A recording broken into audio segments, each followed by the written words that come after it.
es miércoles 22 de mayo, estamos saliendo en vivo y en directo en el aire libre de Mega TV, son las 9 en punto de la noche aquí en Miami. Hoy voy a conversar con un historiador y periodista venezolano que además fue muchos años, 20 años diputado. Es Paciano Padrón. No se pierdan a Paciano Padrón, va a ser un placer para mí conversar con él. El programa de hoy va dedicado con mucho cariño a varias personas. Nos ve en México fielmente Gabriel Carvajal, Gerardo Herrera de Colombia, Zarela Díaz, la familia Requejo, Horacio González, que es rosarino y ha venido, creo que está aquí, ¿verdad? Horacio. Y Josefina López, Marisela Blanco y Alejandro Luque de Venezuela. Bienvenidos a todos. Muy especialmente quiero dedicar el programa a la señora Lourdes Jaimes. Un aplauso para ella, por favor. Gracias por estar aquí. Bueno, vamos a recorrer juntos el espinoso camino de la actualidad. Yo sigo entristecido porque un jovencito de origen guatemalteco de apenas 16 años que soñaba con vivir en este gran país, que había sido detenido en uno de los pasos fronterizos en Texas, de nombre Carlos Gregorio, guatemalteco él, se había despedido de sus padres en Guatemala. Les había dicho, voy a conseguir un buen trabajo en Estados Unidos, les voy a enviar dinero. Fue detenido, fue encarcelado, me parece que todo esto fue un exceso, ¿no? Y estando en una mazmorra, el pobre chico de 16 años ha fallecido. No se sabe bien por qué, las autoridades tienen que darnos una explicación al respecto. Rigoberta Vázquez aguarda en el poblado indígena de Cobulco la repatriación de su hijo Carlos, el quinto menor migrante de Guatemala, muerto bajo vigilancia de la patrulla fronteriza estadounidense. El joven de 16 años falleció el lunes pasado en la estación fronteriza de Weslaco, en Texas. No me siento bien, me siento triste y lo que yo pido ahorita, pues, lo que yo quiero, que me lo manden mi hijo. Según el reporte de las autoridades migratorias de Estados Unidos, Carlos Hernández fue hallado inconsciente en un chequeo en la mañana. Un funcionario de la patrulla fronteriza dijo a la cadena CNN que se determinó que tenía influenza A y la estación migratoria fue clausurada posteriormente por un brote de gripe. Ha muerto entonces este jovencito de origen guatemalteco, aparentemente víctima de una enfermedad que no supo ser advertida o diagnosticada por las autoridades y que probablemente se agravó estando en prisión, ¿no? La gran pregunta es, ¿merecen estos niños, estos adolescentes ir a la cárcel solo porque quieren vivir en Estados Unidos? ¿No habría una manera menos severa o draconiana de recibirlos aquí en los Estados Unidos? Me parece que encarcelarlos indefinidamente es un exceso. Debido a ello, hoy hubo una escaramuza verbal en el Congreso norteamericano. Una congresista afroamericana se escandalizó por la cifra de 5 menores de edad de origen hispano, centroamericano, 5 ya, muertos en lo que va de este año, y eso produjo un rifirrafe con un representante republicano. 5 children dead and 5,000 separated from their families. This is intentional. It's a policy choice being made on purpose by this administration, and it's cruel and inhumane. I yield back. And you cannot impugn the character of the witness by in stating that he intentionally murders children. That is completely inappropriate, and her words should be taken down. She was very explicit. Well, and I asked her to rephrase it. She just did. She did not. She restated it. I restated. I did not say murder. I said that 5 children have died as a result of a policy choice that he has said. You said it was intentional. Excuse me, sir. That is murder. He has said that he stands by the policy decisions of this administration. That's what he said at the beginning of his testimony. And he says he stands by the budget request. This is a policy choice. And he has said the policy is they stopped those detentions. They don't do any those separations. Bueno, es un debate moral complejo y al mismo tiempo quemante, ¿eh? A mí me atormenta bastante. La pregunta que yo me hago es, si no hubieran encarcelado a estos 5 menores de edad, ¿estarían vivos? quizá estarían vivos. Es obvio que siendo menores de edad, separados de sus familias, en el caso de Carlos Gregorio fue una decisión voluntaria suya. Él se despidió de sus padres en Guatemala, pero en ocasiones se dividen a las familias nada más ser detenidas en el paso fronterizo. Y es obvio que eso puede mellar el ánimo de los niños o adolescentes y puede socavar su salud y precipitar enfermedades o recrudecerlas. Entonces, nadie dice que el gobierno intencionalmente les ha quitado la vida a estos 5 menores de edad, pero quizá encarcelarlos les daña la salud al punto que algunos se mueren. De modo que podríamos tratar de encontrar un poquito más de compasión en nosotros, tratándose de niños y adolescentes que no son en modo alguno enemigos de este país, ni una amenaza para nadie. La jefa del Partido Demócrata en la Cámara de Representantes, la eterna señora Pelosi, que es ya bastante veterana, pero que lleva su veteranía de un modo admirable, es una señora estupenda, espléndida. Claro que en estos tiempos de corrección política decir que la señora Pelosi es guapa ya casi equivale a un acoso. La señora Pelosi, guapa a pesar de los estragos del tiempo, quiere que Trump sea destituido. Yo creo que esto es un exceso, ¿no? Yo no soy un partidario ardoroso ni un fanático declarado de Trump, pero la señora quiere que el Congreso le haga un juicio político, un impeachment a Trump, y lo acusa de ocultar cosas relevantes a la justicia, de obstruir la justicia. It was a very positive meeting, a respectful sharing of ideas, and I think a very impressive presentation by our chairs. We do believe that it's important to follow the facts. We believe that no one is above the law, including the President of the United States, and we believe that the President of the United States is engaged in a cover-up. Inmediatamente el presidente Trump organizó una rápida rueda de prensa y respondió en duros términos a la acusación, a mi modo de ver infundada, de Nancy Pelosi. El fiscal Mueller hizo una investigación muy prolija y no encontró suficientes elementos de juicio para pedir un impeachment contra el presidente. Saw that Nancy Pelosi, just before our meeting, made a statement that we believe that the President of the United States is engaged in a cover-up. Well, it turns out I'm the most, and I think most of you would agree to this, I'm the most transparent president probably in the history of this country. We have given on a witch hunt, on a hoax. The whole thing with Russia was a hoax as it relates to the Trump administration and myself. It was a total, horrible thing that happened to our country. Bueno, yo discrepo de la señora Pelosi, estoy en contra del impeachment y discrepo igualmente de Trump. No creo que sea el presidente más transparente en la historia de este país. Ciertamente no suscribo esa afirmación. En el tema de los impuestos ha sido todo menos transparente, ¿no? Es decir, ha hecho un esfuerzo deliberado para escamotear del ojo público la información sobre sus impuestos. De manera que yo no creo que sea el más transparente de la historia. Las encuestas, sin embargo, les caiga bien o no tan bien el presidente Trump, revelan que la gente está bastante satisfecha con la marcha de la economía. Fíjense, consideran que la condición de la economía es buena en total. El 71% de los encuestados considera que la economía va bien. Son números estupendos para el presidente. El 94% dice que va bien, son republicanos, pero fíjese, los demócratas, el 60%, dice que la economía va bien, y los independientes 66%. O sea, está claro que en todos los ámbitos, en todos los territorios, una amplia mayoría considera que la economía, gracias a Trump, parcial o totalmente, va bien. Y entonces la siguiente pregunta es, si la economía va bien, ¿es debido a Trump, gracias a él? Y entonces fíjense en la columna roja a la izquierda, por favor, porque esa es la respuesta de ahora, ¿no? El 41% dice que la economía va bien principalmente gracias a Trump y el 44% parcialmente gracias al presidente.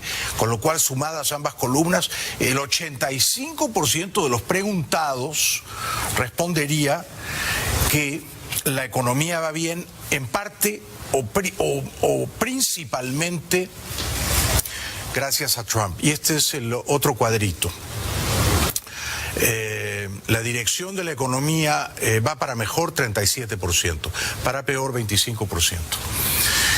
Bueno, estas son buenas noticias para Trump, por supuesto, porque si la gente está satisfecha con la marcha de la economía, es porque la gente está mejor, sus bolsillos, su patrimonio, sus ingresos, que hace 3 o 4 años. Y si es así, no es completamente utópica, quimérica, la reelección del presidente en noviembre de 2020. Hoy se ha reunido con la prensa el jefe del Comando Sur aquí en Miami, el almirante Craig Fowler. Se refirió a una posible intervención militar en Venezuela, dijo que los militares nunca anuncian sus planes para no favorecer al enemigo, dijo también que una intervención militar puede ser en estos tiempos de alta tecnología una operación que no entrañe necesariamente el uso prolongado y sostenido de la violencia. El secretario de Estado y el presidente han sido muy claros y consistentes sobre las opciones sobre la mesa, y yo he dicho lo mismo repetidas veces, que mi labor como militar es estar preparado e intencionalmente no he entrado en más detalles porque sería inapropiado. Los militares nunca decimos lo que estamos haciendo, de lo contrario el enemigo lo sabría. Así que eso es todo lo que tendrán de nosotros sobre nuestro estado de preparación. Pero sí hemos tomado acciones. Les hablaré de lo que hemos hecho. Hemos enviado el barco de la Naval Comfort en el otoño. Les conté esa historia en el principio y enviaremos el Comfort en un par de semanas más, en un viaje más largo y con mayor apoyo. No toda acción militar tiene que ser a puños. No toda acción militar tiene que ser a puños. Bueno, y mis fuentes me dicen que la única opción militar realista en estos momentos en Venezuela sería, pero las condiciones no están dadas todavía, ordenar unos bombardeos selectivos una determinada madrugada con misiles teledirigidos de largo alcance que hagan un daño focalizado entre el armamento de guerra venezolano, bastante averiado por otra parte, y los altos mandos militares completamente corrompidos, como es bien sabido. El problema es que los altos mandos militares y Maduro, que en cierto modo es rehén de ellos, para no decir también de La Habana, se esconden en búnkers, duermen bajo tierra, pero hay una determinada bomba diseñada para penetrar 60 metros subterráneos y estallar dentro de los búnkers y hacer mucho daño.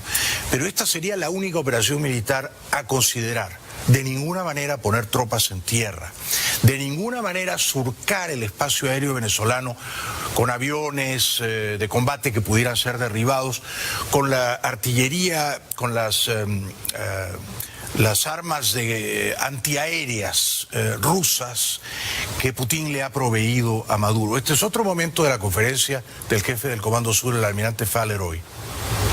Estamos planificando y trabajando con nuestros socios, enfocados en educación, inteligencia e intercambios, entender bien la situación.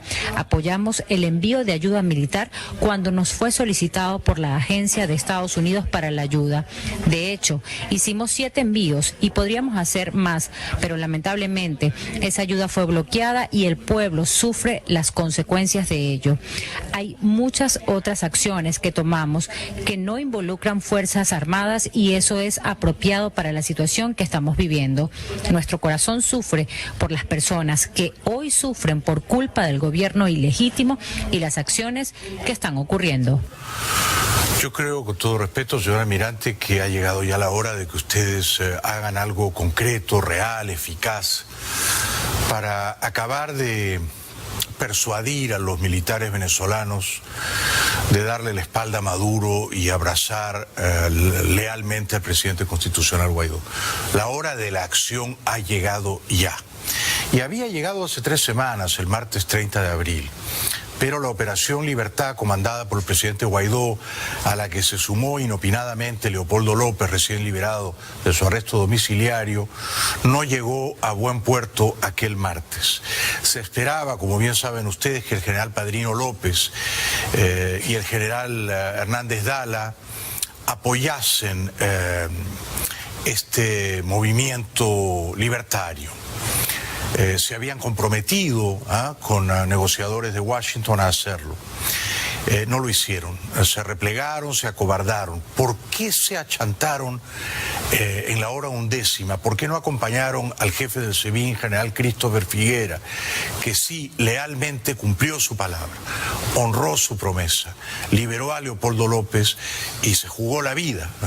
Luego pudo escapar vía aérea a República Dominicana. ¿Por qué Padrino y Hernández Dala sabotearon ese movimiento libertario de Guaidó y de López?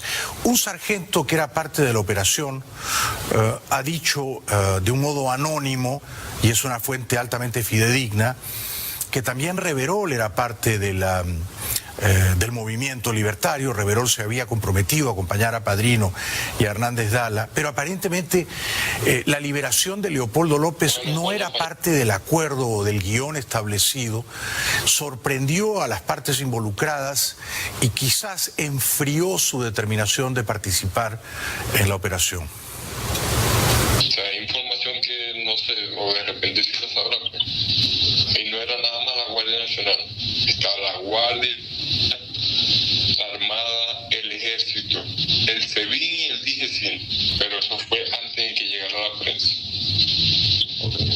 Porque los que llevaron a Leopoldo para allá fue el SEBIN. Y ahí el SEBIN tenía su cinta azul y nosotros estábamos de verdad contentos porque teníamos todo, ¿me entiendes? Nosotros dijimos, si es verdad el alzamiento. Con lo cual, este sargento, que fue parte del alzamiento, dice que no era una operación únicamente del SEBIN o de la contrainteligencia militar, pero también del Ejército y de la Armada, ¿no? Tal vez por eso Leopoldo López salió de su casa persuadido de que esa tarde o ese mediodía estaría en el Palacio de Miraflores, aclamado por la multitud, acompañando al presidente Guaidó. Y esto fue boicoteado por quienes debían participar de ese movimiento cívico libertario, incluyendo, dice este testimonio, a Néstor Reverol. Yo escuché al comandante que decía, no, estamos hablando con el mayor general Néstor Reverol. Y lo que estábamos ahí nos preguntábamos fue porque, ¿de quién fue esta orden y tal? Decían, no, la orden fue de Padrino López. ¿Entienden? O sea, nosotros estábamos en ese distribuidor con la intención de ir a Miraflores y sacar a Maduro. No. Es totalmente falso de que íbamos a hacer una marcha y llegar hasta allá. No, eso es totalmente falso. Nosotros estábamos simplemente ahí negociando la salida de Nicolás Maduro. Es todo confuso, uno no sabe bien a quién creer. Padrino López ahora se hace el héroe frente a Maduro y a los espías del G2 cubano, porque les dice: yo negocié con Elliot Abrams y en general con Washington, pero les fui contando a ustedes de todos los pormenores y los detalles de la negociación, con lo cual se jacta de haber sido un doble agente, lo mismo que Hernández Dala. Yo no sé si podemos creer a estos dos fantoches, ¿no? A estos dos espadones. Dicho lo cual, no poca gente considera que tal vez fue una precipitación de Guaidó indultar a Leopoldo López muy temprano, esa madrugada, que hubiera sido mejor que estuviera solo Guaidó comandando la operación, ¿no? Porque si lo de López no estaba acordado previamente con todas las partes involucradas, un movimiento en falso como aquel pudo haber provocado el fiasco de la operación. Planeado en ese momento era entrar en la embajada de Canadá. Ya alguien había hablado para ir a la embajada de Canadá. Pero ahí también fue un error de la gente, que lo vi yo, demasiado error de la misma multitud que estaba ahí, que no nos dejó hacer la operación bien. Porque como estaba Leopoldo, tenían tiempo sin verlo, años sin verlo,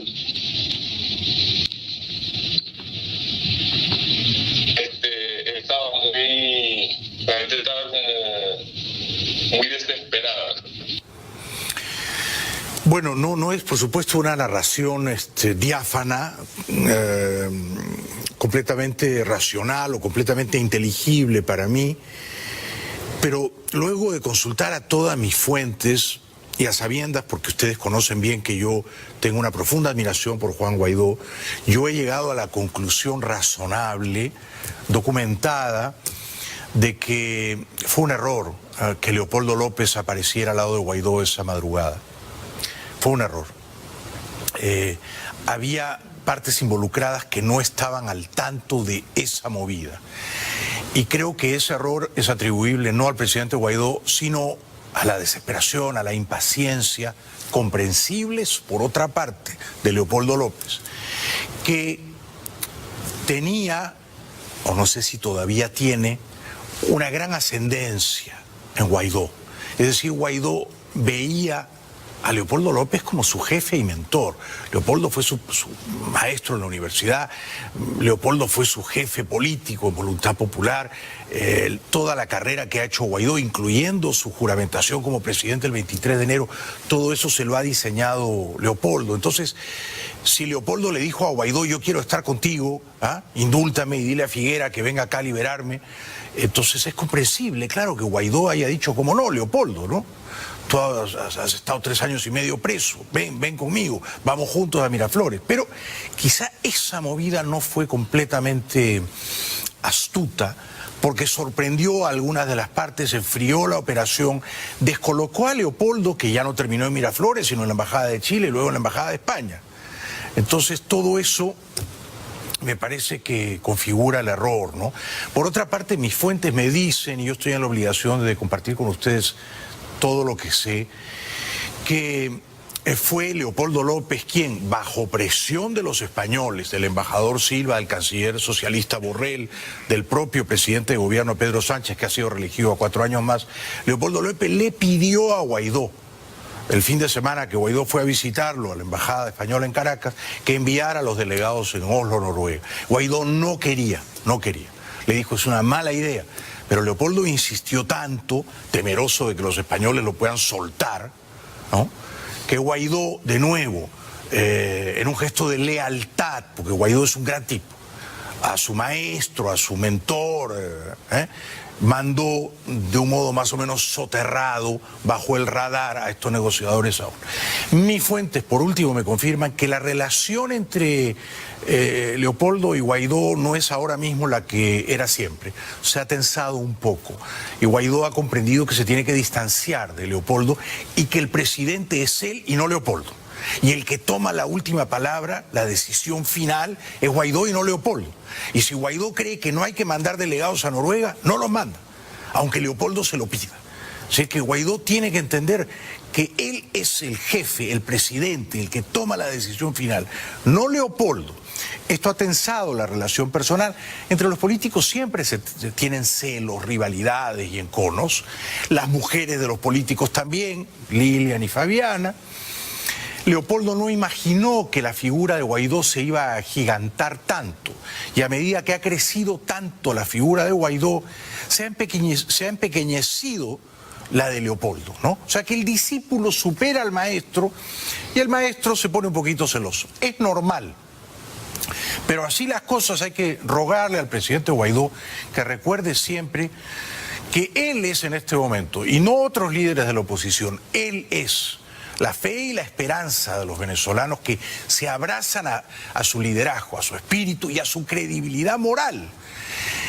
Y lo último que debe él poner en entredicho, hackear, es su credibilidad moral, porque sería dispararse en los pies. Tenemos que ir a la publicidad, luego seguimos repasando la actualidad. Después voy a conversar con un brillante historiador y periodista venezolano, Paciano Padrón. Les recuerdo que para comer rico aquí en Miami, y yo, si ven mis cachetes y mi barriga, comprenderán que yo como rico siempre. Yo como cuando tengo hambre y como cuando no tengo hambre. O sea, siempre como. Y La Fontana es un lugar que a mí no me decepciona jamás. La Fontana. Ay. Bienvenidos de vuelta al programa, estamos saliendo en vivo y en directo. En un momentito voy a conversar con un brillante historiador, periodista, exdiputado venezolano, Paciano Padrón. Bueno, Hace minutos nada más el dictador, el palurdo, el analfabeto dictador Maduro, que se aferra al poder sin importarle un comino el sufrimiento de su pueblo, porque son los niños los que se mueren en Venezuela, los niños de 1 año, de 2 años, de 3 años, se mueren desnutridos. Las fotos salen en la portada del New York Times. No sé si vieron la foto de la niña de 2 años, ¿ah? Que una enfermera se puso a caminar días con sus noches para ir a socorrerla, ¿no? Una niña de 2 años cadavérica, huesuda, la mamá no podía darle de comer. Entonces uno dice, esta gentuza, esta canalla chavista, prefiere aferrarse al poder aunque se mueran los niños y los ancianos. No les importa, no les importa. Maduro decía, se descolgó en televisión y dijo esto. No, Maduro, te queremos mucho. Tú eres nuestro presidente, yo te defiendo mucho, pero ¡ah! Puñalada por la espalda. No me quieras tanto, compadre. Si me vas a querer así, mejor vete para el enemigo. Le digo yo a esos que viven de la lisonja, de la mentira. No me importa lo que puedan mostrar en su currículum. O se es revolucionario y se es leal absolutamente al mando de Nicolás Maduro, o sencillamente coge tu camino, compadre. Ya sabes a quién te lo estoy diciendo. Coge tu camino. Bastante puñaladas he recibido de traidores que salen a halagarlo a uno, a mentirle a uno. Cobardes y traidores. La gran pregunta es a quién o a quiénes se está dirigiendo, ¿no? Porque está claro que está tocado.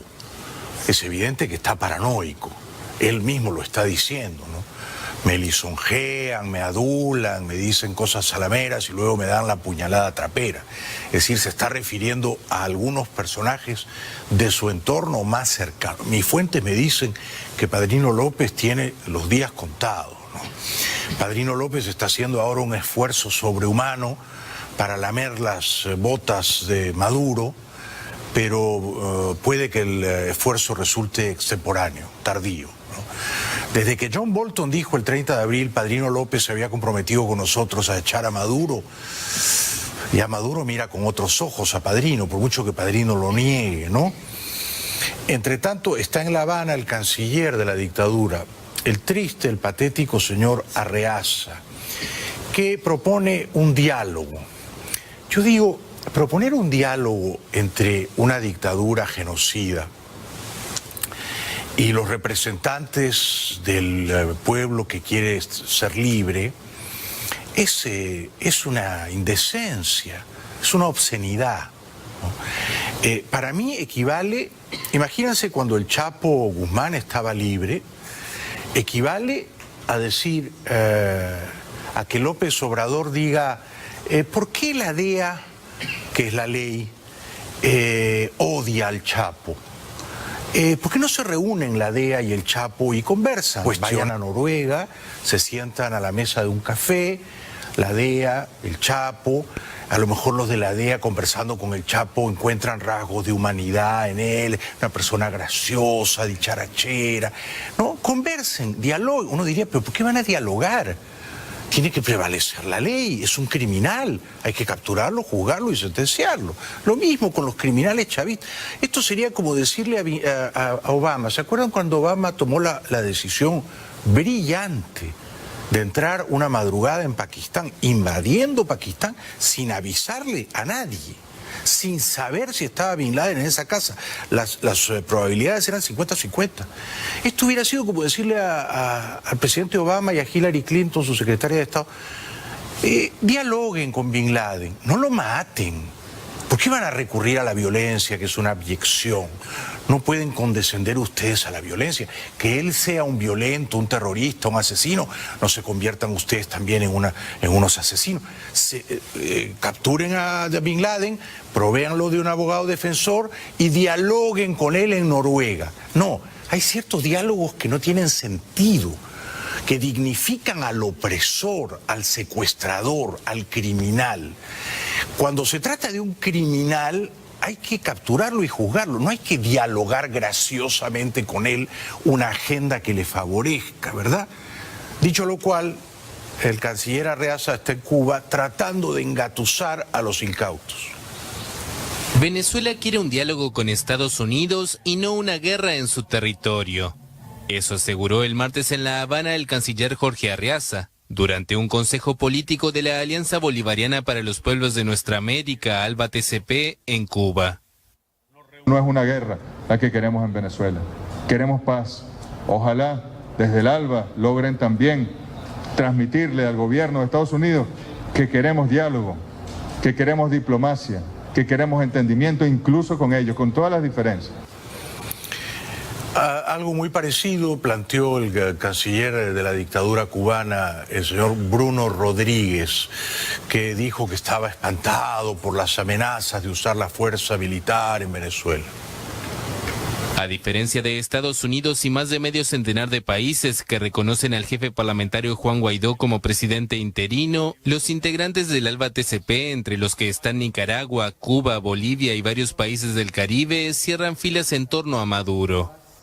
Las amenazas del uso de la fuerza contra la hermana República Bolivariana de Venezuela constituyen el más grave peligro para la paz y la seguridad regional. Esos señores que están sentados allí simulan ser gente de bien, gente de buena entraña. No lo es. Ese es un cartel mafioso. Todos ellos, el hermano de Chávez, Arreaza, los del ALBA de Bolivia, de Nicaragua, todos ellos son mafiosos, enemigos de la libertad, enemigos de la democracia, torturadores, represores, gente de muy mala entraña. Con esa gentuza no hay nada que dialogar.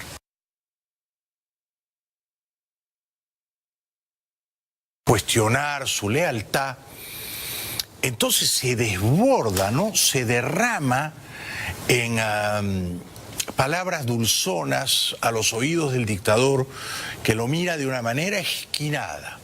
Y, por supuesto, se proclama listo para ir a la guerra a combatir con el imperio. Mi comandante en jefe, muchas gracias. Bienvenido a este escenario de patria.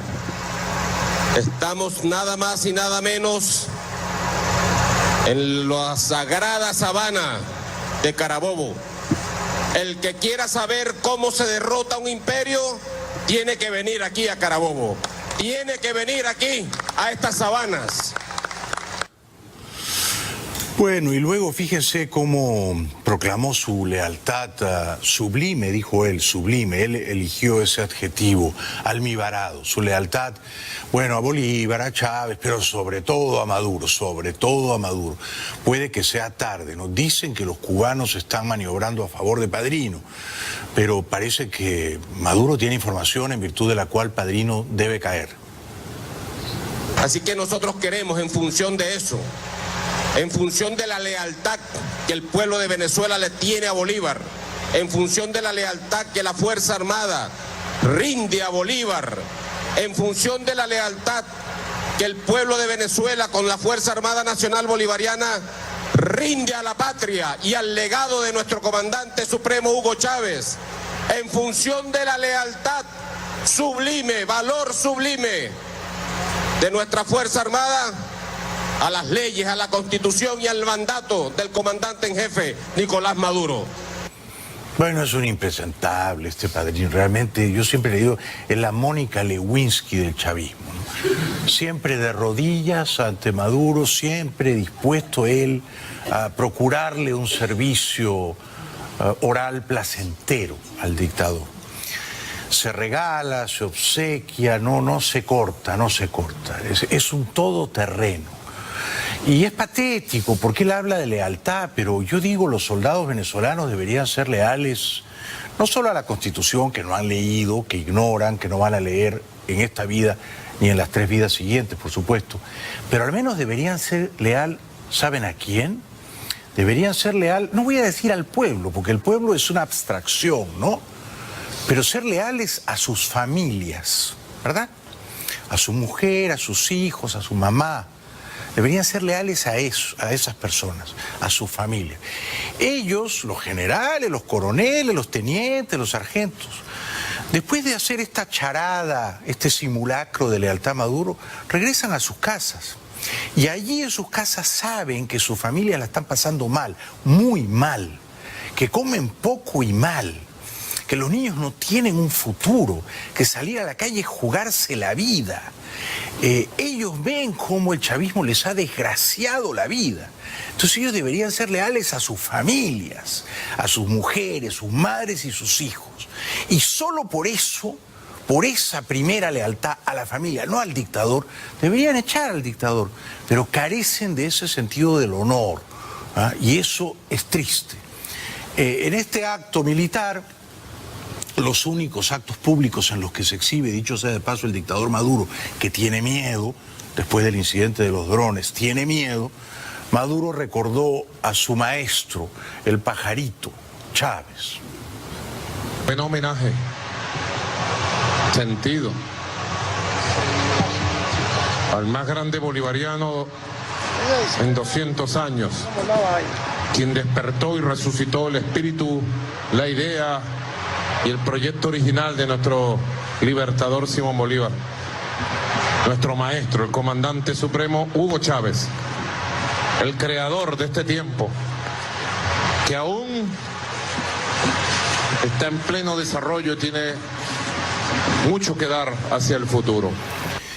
Chávez ha sido el peor demagogo en la historia de Venezuela, el charlatán más pernicioso en la historia de ese país y uno de los más grandes ladrones en la historia de América. Yo no creo que se haya perpetrado en la historia de América un saqueo tan colosal como el que ha ocurrido en la Venezuela chavista.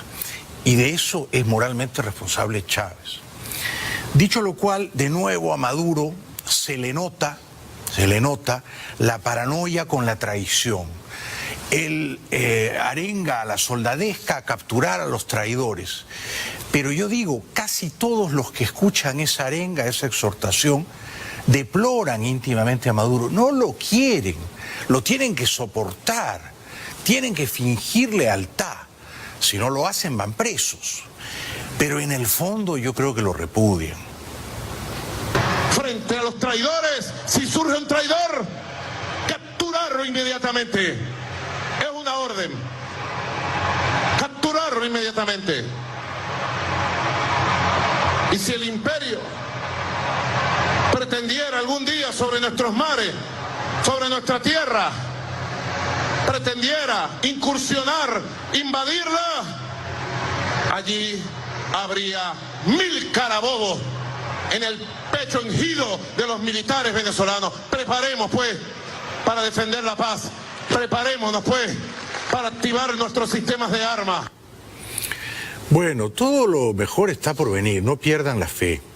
Es verdad que después del 30 de abril algunos nos hemos quedado levemente descorazonados, pero yo creo que lo mejor está por venir.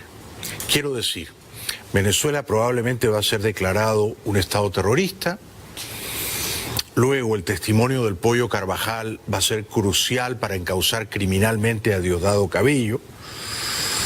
El Distrito Sur de Nueva York, que juzgó al Chapo y que ya ha acusado penalmente a Reverol y a Tarek El Aissami el pasado 8 de marzo, va a acusar penalmente a Cabello.